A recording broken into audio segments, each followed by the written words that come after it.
Sandman, precisament un poema que comença amb una cita de Margalida Pons, mestra, professora, il·luminadora de sentits. Diu: «No sents com els ulls et cremen, encesos de lluernes?»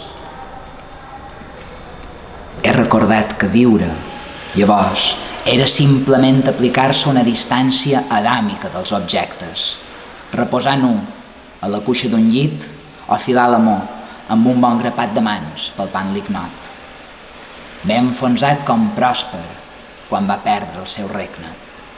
Un home que plora dona sentit a totes les tempestes.